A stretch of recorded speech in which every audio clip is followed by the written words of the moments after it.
Makasih. Ibu-ibu, terutama yang janda, kalau ditelepon suaminya orang, jangan suaramu mendayu-dayu seperti tadi. Ini tadi bukan kencang, ini namanya syahdu. Suara begini yang kasih nafsu kita laki-laki. Assalamualaikum ibu. Waalaikumsalam. Bagaimana suaminya orang tidak tergoda? Lagi di mana ibu? Di rumah aja pak. Coba dong yang keras. Assalamualaikum. Waalaikumsalam. Lagi di mana ibu? Di rumah. Lagi ngapain? Apa kau tanya-tanya? Oh enggak, diteleponnya lagi kau besok. Ini waalaikumsalam. Caleda. Wih, ada juga Bugis di sini. Wih, boleh tahan ini bubuhan Bugis. Saya ke Banjarmasin banyak orang Bugis. Saya pergi Kota Baru banyak orang Bugis. Saya pergi Pagatan, bahasa Bugis orang di sana. Begitu saya masuk penjara banyak juga orang Bugis. Simpan dulu HP-mu bos. Dengar ceramah dulu. Woi, ibu, simpan dulu, simpan. Ibu yang pegang HP selama saya ceramah, saya doakan suaminya kawin lagi. Nah.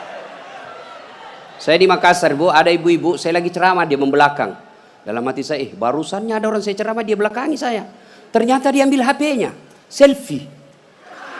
Dia belakangi, baru dia tulis di WhatsApp-nya, latar belakang das atlatif. Woi, saya dijadikan background. Selesai ceramah dia kejar lagi saya. Ini yang kasih repot kita Bib sekarang.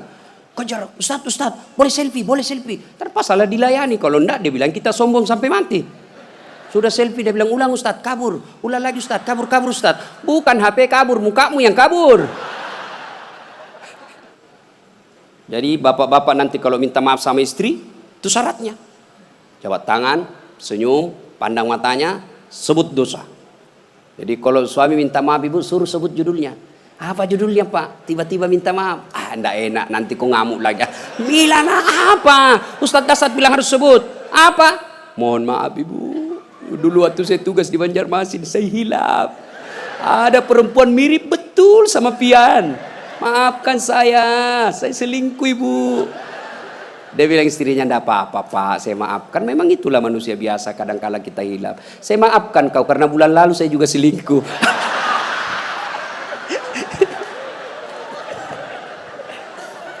Ibu-ibu, ini sebenarnya bapak-bapak banyak selingkuh gara-gara ibu-ibu juga. Bagaimana suamimu tidak selingkuh kalau kau marah-marah aja terus di rumah? Dia kira enak jadi suami nih ibu-ibu ini. Kira enak. Di kantor kita dimarah-marahi sama pimpinan. Di jalan macet, kadang-kala kehujanan. Ya, di warung kopi masuk WhatsApp tagihan. Sampai di rumah dimaki-maki lagi kita sama istri. Bagaimana kita tidak cepat sakaratil maut? Ini perempuan sekarang seperti cuaca, susah ditebak perasaannya.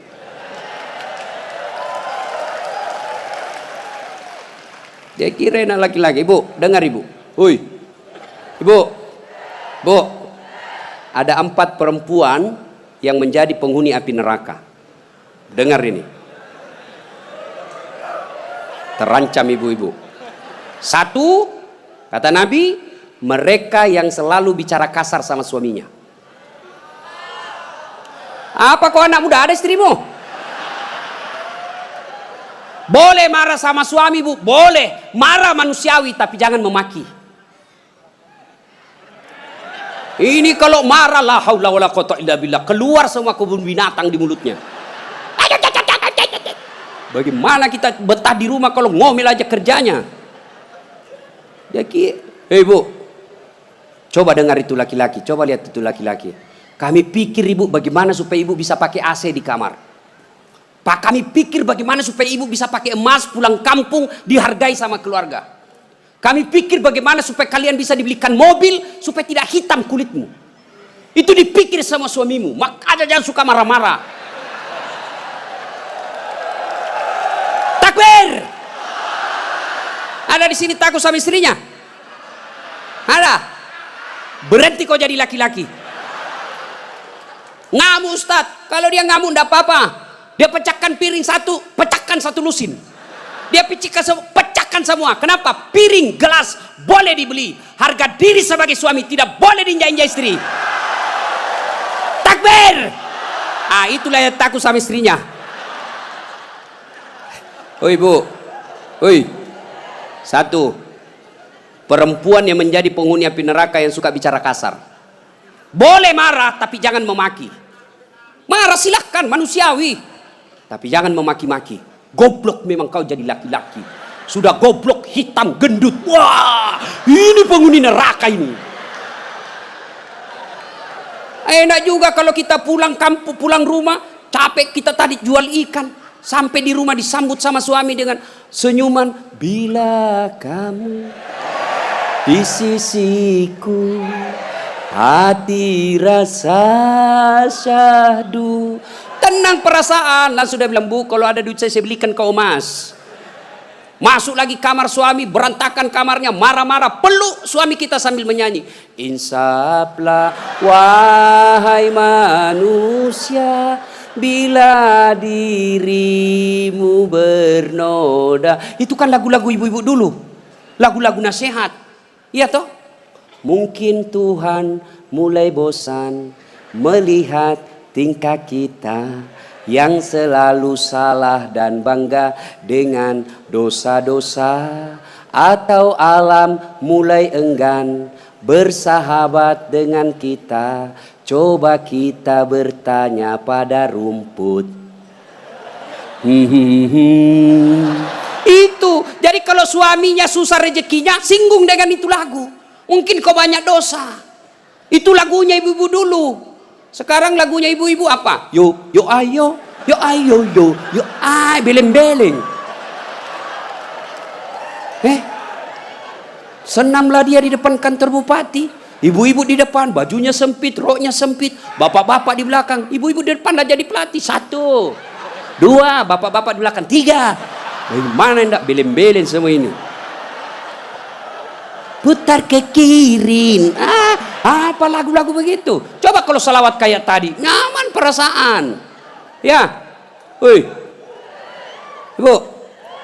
Nah, 1, boleh marah, jangan memaki. 2, perempuan menjadi penghuni api neraka. Mereka yang membebani suaminya melebihi kemampuan suami. Suaminya gajinya cuma 4 juta, tapi gaya hidupnya 7 juta. Kayaknya banyak penderita di sini ya. Hei, ibu-ibu, kenapa kita miskin? Karena kehidupan, gaya hidup kita melebihi rezeki. Allah kasih rezeki 5 juta 1 bulan, tapi gaya hidupnya 8 juta. Akhirnya apa? Ngambil kredit, tidak bisa tenang. Coba kalau gaji kita 5 juta, gaya hidup kita 3 juta, insya Allah tenang perasaan. Kita miskin karena melebihi kemampuan kita. Maka suami kalau rezekinya 3 juta, jangan kau bebani. Ini kan tidak dibebani suaminya. Datanglah itu tukang kredit mobil. Bu, kalau ada mobil bu, tenang ibu. Ibu sudah tidak kehujanan. Pulang kampung nanti, ibu enak lagi. Satu keluarga, nggak perlu lagi naik PT-PT. Enak kan? Ini namanya penjual mobil, semua enak dia cerita. Dia tidak cerita bagaimana kalau kempes banyak. Bagaimana kalau mogok mobilnya? Tidak ada cerita itu. Akhirnya apa? Usullah kepada suaminya, bang, masukin aja deh sertifikat rumah supaya kita bisa mobil. Akhirnya apa? Bulan pertama masih bisa dibayar cicilannya. Bulan kedua tidak bisa. Bulan ketiga, 4 tidak bisa. Akhirnya apa? Diambil mobilnya. Sudah diambil mobilnya, diambil pula sertifikat rumahnya digadai. Mengamuklah gara-gara kau yang tidak bersyukur ini. Maka jangan melebihi kemampuan suami. Ibu-ibu punya siku? Punya? Woi, punya siku? Coba gigit sikunya bu. Coba. Kalau ada yang bisa gigit sikunya, saya kasih hadiah. Coba, mana bisa? Itulah orang yang memaksakan suaminya melebihi kemampuannya.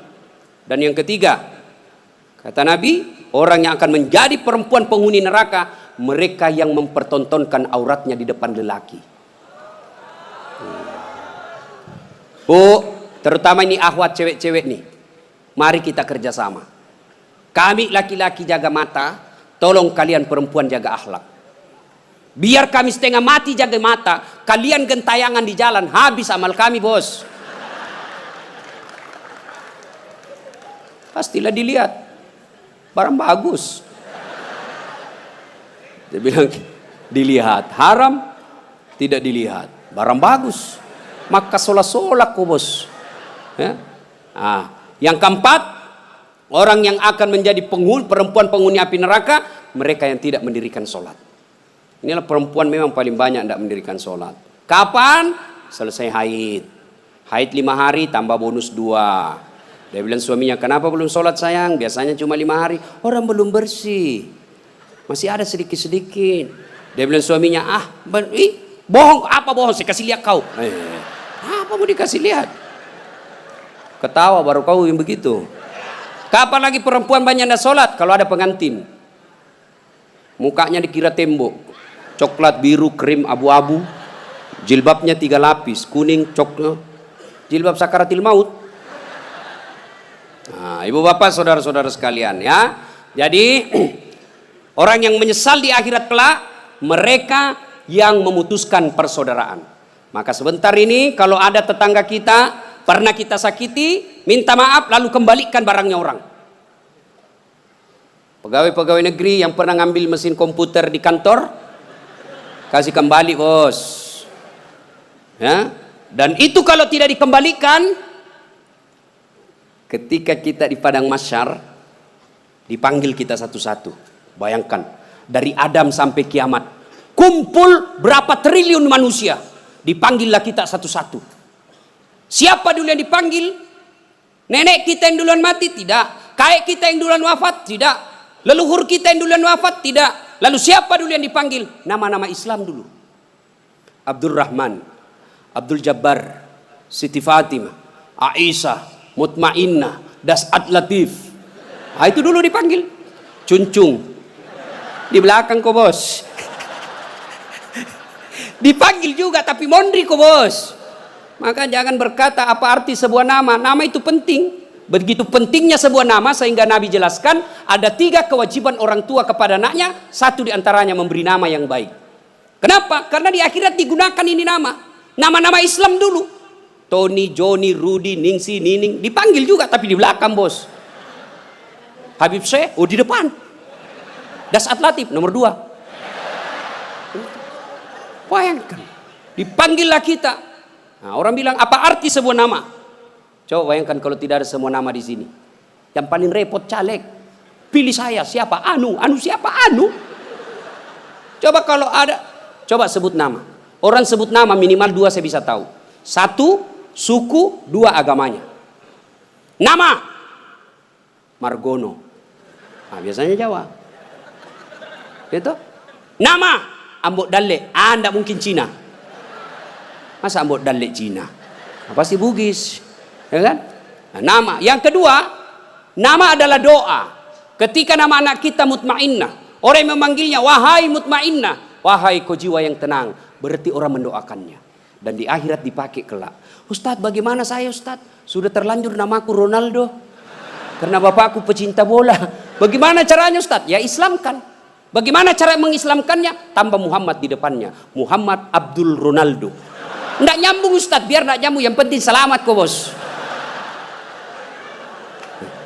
Masih ingat almarhum Presiden kita Soeharto? Sebelum beliau menunaikan ibadah haji, kan namanya cuma Soeharto. Setelah menunaikan ibadah haji, Raja Fat waktu itu sadar, wah menderita ini Pak Harto nanti kalau tidak diislamkan. Maka diislamkanlah namanya, ditambah di depannya Muhammad Soeharto. Ibu Tin juga ditambah di depannya Siti. Maka ibu-ibu yang sudah terlanjur namanya islamkan. Harus rubah KTP? Tidak. Yang penting misal ulang tahun. Saudara-saudara sekalian, hari ini nama saya islamkan. Yang tadinya Desi Ratnasari, saya menambah di depannya Siti Desi Ratnasari. Yang ketawa serius orang ini. Nama penting. Dan pada saat itu ketika kita dipanggil satu-satu, wajah-wajah kita di padang mahsyar tidak lagi seperti ini. Ada yang mukanya seperti ular. Kata Nabi, siapa yang muka ular? Mereka yang suka menjilat-jilat. Ini di kantor bupati banyak begini. Ya Pak, siapa. Ada juga orang itu pegawai kayak ndak punya lagi harga diri di depan bupatinya. Ya Pak, terserah Bapak. Wah. Cemen lu men. Ya. Yang kedua kata Nabi, ada juga nanti yang mukanya seperti anjing. Siapa muka anjing ya Rasulullah? Beliau menjawab, mereka yang disogok dan menyogok. Nah, ini termasuk anggota DPR nanti yang terpilih karena nyogok. Ada begitu di sini? Ada? Nah, kau salah, kenapa kau pilih? Tapi kau larang, tapi kau bilang wane piro. Nah. Lalu kata Nabi, ada juga nanti yang mukanya seperti tikus. Ya Rasulullah, siapa muka tikus? Mereka yang suka mengambil barangnya orang. Nah, ini yang ini di sini ya, yang suka korupsi dan disuruh pikul itu hasil korupsinya. Saya kalau lihat itu orang korupsi 3 miliar, 10 miliar, setengah mati dia pikul nanti itu. Dia bilang mahasiswaku 10 miliar uang dolar Singapura Ustaz itu dikantongi ji. Saya bilang jangan kau bayangkan uang Singapura, uang koin apa? Uang koin 10 miliar pikul kau itu.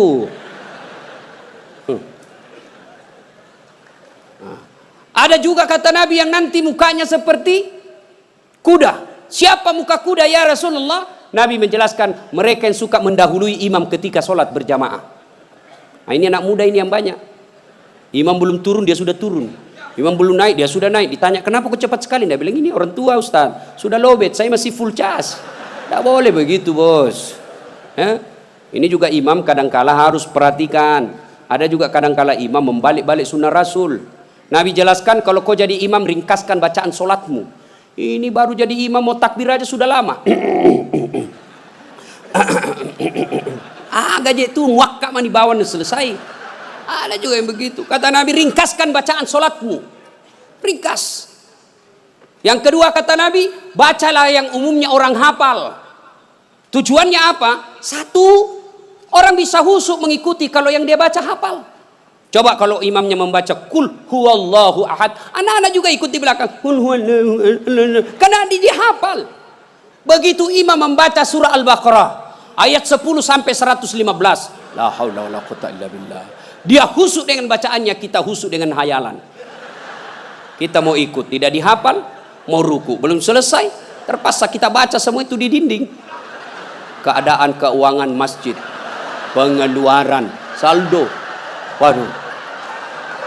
Sudah dibaca satu tripleks, belum selesai bacanya imam, dibaca lagi kalender Persatuan Guru Republik Indonesia cabang Kabupaten Tanah Bumbu. Selesai lagi, belum selesai imam, dibaca lagi bajunya orang caleg DPR RI nomor urut 7 dari Partai Nasdem. Dibaca semua Pak. Siapa yang salah? Siapa salah?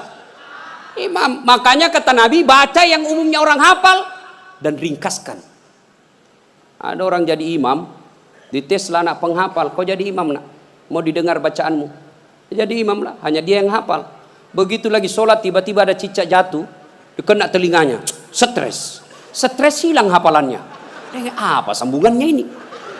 Dia lupa betul, hening satu masjid. Tiba-tiba imam berkata, tolong bantu di belakang. Dia bilang di belakang, saya juga tidak tahu. Tiba-tiba berteriak, kalau begitu ya sudah, Allahu Akbar. Memangnya anggota DPR. Saya punya pengalaman ini Pak, waktu saya kecil di kampung SMP saya waktu itu sholat asar lama sekali imam sujud. Kenapa lama betul ini imam sujud? Ada apa ini? Tiba-tiba ada kawan saya nakal, diangkat kepalanya, hilang imam. Ternyata yang ditunggu sudah keluar. Dia keluar dari pintu samping, kacau sholat. Selesai sholat ditanya, Pak Imam kenapa kau tinggalkan kami? Dia bilang saya kentut nak. Pak Imam lain kali kalau kentut kasih bangkit dulu kepala supaya kami lihat kau keluar. Dia bilang saya sengaja, malu saya kau lihat. Kacau. Siapa yang salah? Siapa salah? Siapa salah? Imam. Makanya hati-hati milih imam. Ya, ada lagi kejadian ini waktu saya kuliah KKN. Belum jadi ustadz saya waktu itu. Ada kawan saya dia pakai baju gamis. Wah, saya bilang pasti anak pesantren. Jadilah imam dia. Saya di belakang dua anak fakultas sastra. Begitu dia baca Al-Fatihah masih aman. Dia baca Al-Kafirun dalam hatiku, cari penyakit ini orang ini.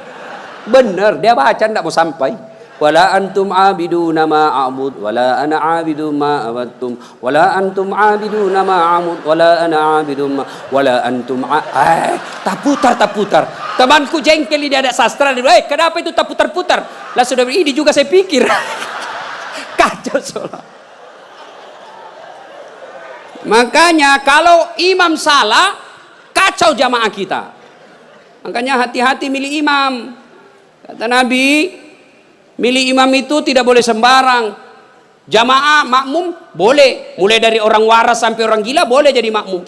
Mulai dari orang belum balik sampai dewasa boleh jadi makmum. Tapi imam tidak boleh. Kenapa? Salah imam, salah kalian. Jamaah. 2020 Tanah Bumbu akan milih imam. Bupati. Salah milih imam, salah kalian, menderita kalian di kabupaten ini. Maka hati-hati milih imam. Pun kita jadi makmum juga tidak boleh sembarang, harus ada etikanya. Jadi makmum kata Nabi, kalau kau ke masjid sikat gigi dulu, terutama kalau subuh. Bayangkan kalau kita tidak sholat, tidak sikat gigi, tidur semalaman, orang di samping kita balik kanan, kita balik kiri menguap. Sampai meninggal dia ingatnya itu, busuk mulutnya itu. Sunnah sikat gigi. Apalagi kalau kau jadi makmum, jangan kau merasa kaulah yang paling soleh dalam masjid itu. Ada juga orang takbir itu kayak mau dia gigit, kita punya telinga. Cool man. Baca Al-Fatihah kayak dia ada di telinga sampingnya. Pada cengi capuk. Hanya ganggu ki. Ada lagi apa? Itu kaki. Kaki juga itu kadang-kala mengganggu. Kita kasih pindah, dia kasih pindah lagi kakinya. Kasih pindah, dia kasih pindah lagi. Saya jengkel, saya injak. Selesai salat, Ustaz, kenapa kau ganggu saya? Makanya adik-adik, kalau mau saya tanya, kenapa kau kasih pindah-pindah kakimu? Kau ganggu saya? Dia bilang supaya rapat saf. Bos, sini. Kalau mau rapat safmu bukan jari-jari kaki yang kau tempel. Tapi apa? Bahumu atau siku. Kalau siku rapat, pasti saf rapat. Tidak ada orang sholat begini.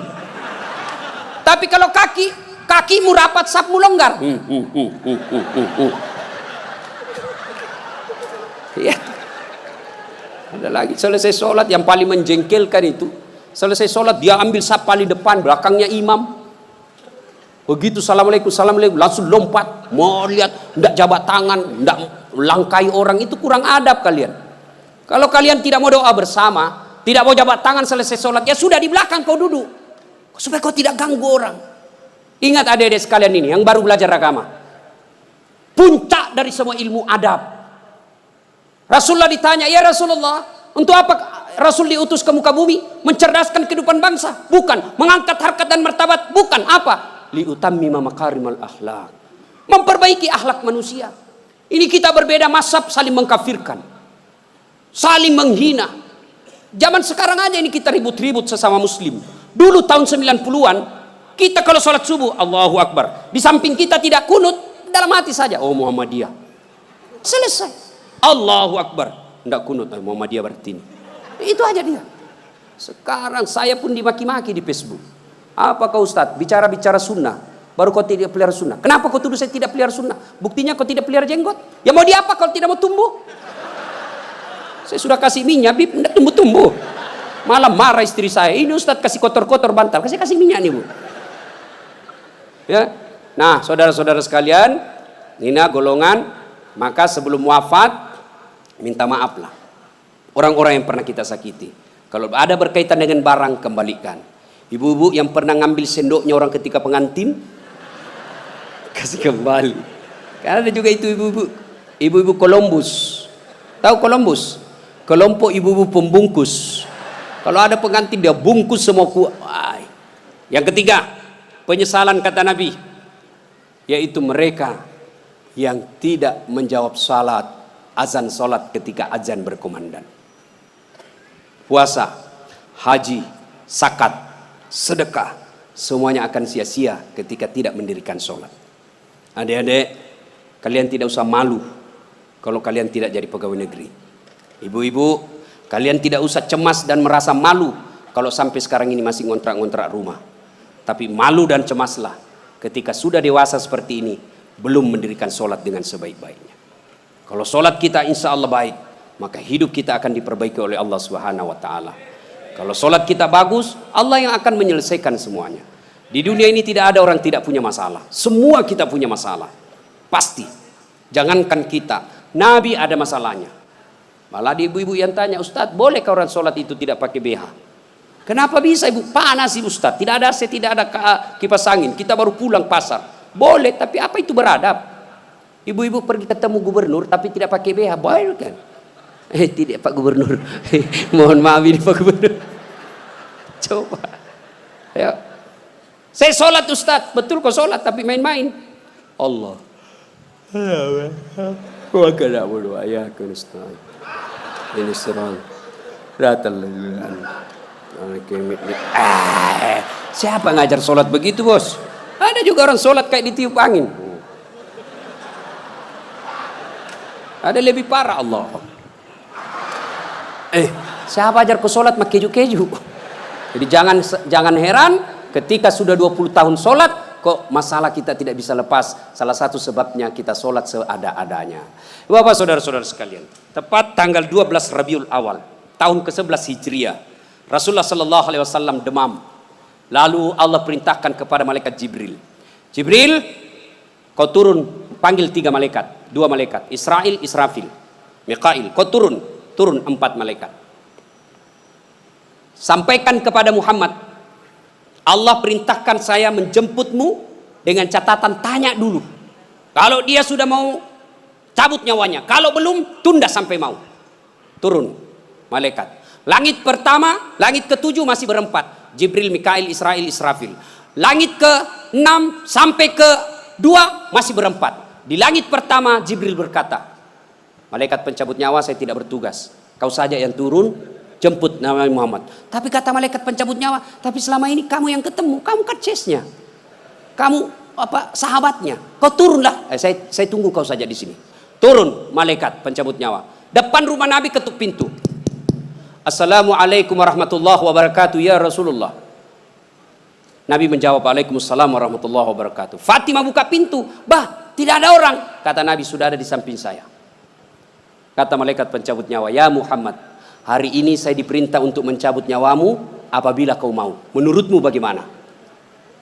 Kira-kira kalau Pak Cuncun ditanya ini apa jawabannya, Bos? Saya diperintah cabut nyawa. Tunggu dulu, orang belum jadi bupati. Pasti. Ustaz, Dasat, saya diperintah cabut nyawamu. Menurutmu bagaimana? Tunggu dulu, istri baru 1. Itu pasti mau sekali poligami tapi takut sama istrinya. Apa jawaban Nabi?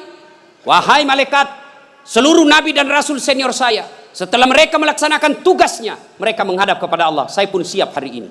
Cuma ini ada yang lain. Mana Jibril? Jibril ada di atas. Kau panggil dulu deh. Ada yang saya mau tanyakan. Naik malaikat pencabut nyawa. Jibril, kau dicari sama CSU. Saya bilang memang kau ikut. Kau banyak cerita. Sudahlah, kau turun sini. Turun malaikat Jibril.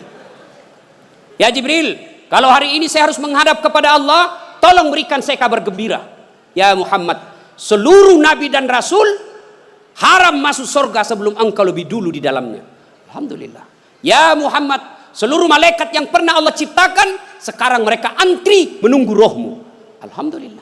Apalagi Jibril, ya Muhammad, kalau ada dosa dan kesalahan yang pernah kau lakukan, Allah telah mengampuni dosa-dosamu. Alhamdulillah. Tapi Nabi berkata, Jibril, itu kan saya tidak cemas soal diriku. Yang aku cemaskan siapa? Tolong kasih saya berita gembira soal umatku. Kita yang dicemaskan Nabi. Tolong berikan saya berita gembira. Naiklah Jibril bertanya kepada Allah, turun membawa berita.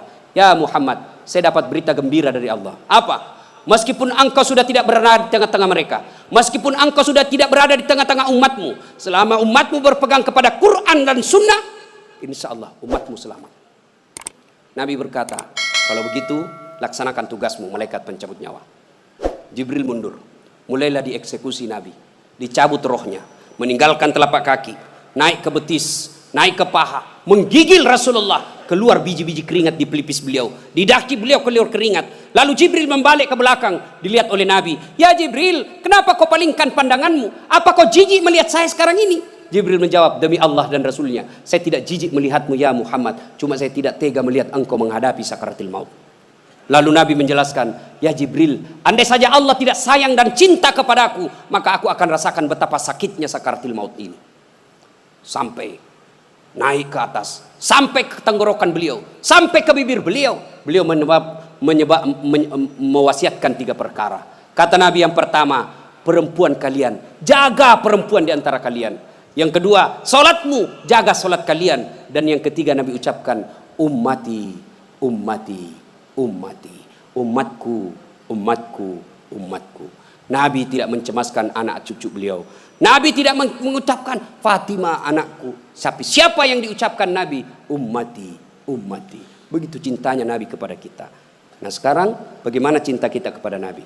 Salah satu cinta kita kepada Nabi dengan hadir di majelis salawat seperti ini. Hadir di tempat ini wujud kecintaan kita kepada Rasulullah. Pada zaman Nabi tidak ada salawat rame-rame seperti ini. Kenapa? Karena beliau ada di tengah-tengah kita. Di tengah-tengah umat pada saat itu. Nabi pernah bertanya kepada sahabat, saudara-saudara sekalian, Anda tahu siapa yang paling menakjubkan imannya? Menakjubkan itu mengagumkan. Kata sahabat, para malaikat ya Rasul. Nabi katakan tidak. Bagaimana mereka tidak menakjubkan imannya? Mereka ketemu Allah. Kalau begitu, para nabi dan rasulnya ya Rasulullah. Nabi katakan tidak. Bagaimana kami tidak beriman? Kami menerima wahyu, ketemu dengan malaikat. Kalau begitu ya Rasulullah, kami inilah para sahabatmu. Nabi katakan tidak. Bagaimana kalian tidak beriman? Kalian ketemu dengan saya, kalian melihat mujizat, wajar kalian beriman. Lalu sahabat berkata, kalau begitu siapa yang paling menakjubkan imannya ya Rasul? Nabi menjawab, umatku, saudara-saudaramu setelah kita ini wafat, mereka beriman kepadaku, mereka percaya kepadaku, padahal mereka tidak pernah ketemu Allah, mereka tidak pernah ketemu malaikat, mereka tidak pernah melihat mukjizat, mereka tidak hidup di tengah-tengah saya, tapi mereka beriman kepadaku dan berselawat. Kita inilah yang hadir di tempat ini. Mudah-mudahan Allah berikan waktu dan kesempatan kepada kita untuk lebih banyak lagi mencintai Rasulullah. Salah satu di antaranya berselawat seperti ini.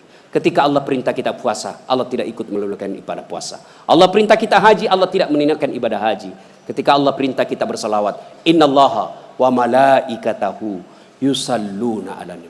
Sesungguhnya Allah dan para malaikatnya berselawat kepada Rasulullah Muhammad sallallahu alaihi wasallam. Maka wahai orang-orang yang beriman, berselawatlah kalian kepada Rasulullah. Dengar, garis bawahi, yusalluna 'alan nabi, sallu alaihi wa sallimu taslima. Selawat dengan sebaik-baik selawat. Maka jangan berselawat sambil merokok, jangan berselawat sambil mengisap. Kenapa? Seluruh ulama Timur Tengah mengatakan rokok itu haram, maka rasa-rasanya tidak etis ketika Bapak menyebut nama Nabi sambil mengisap rokoknya. Mudah-mudahan ada manfaat, lebih dan kurangnya mohon dimaafkan. Terima kasih atas waktu dan kesempatan. Kemuliaan yang sangat besar saya bisa hadir di tempat ini bersama Habib Syekh dan keluarga Bapak Mardani. Mudah-mudahan diberikan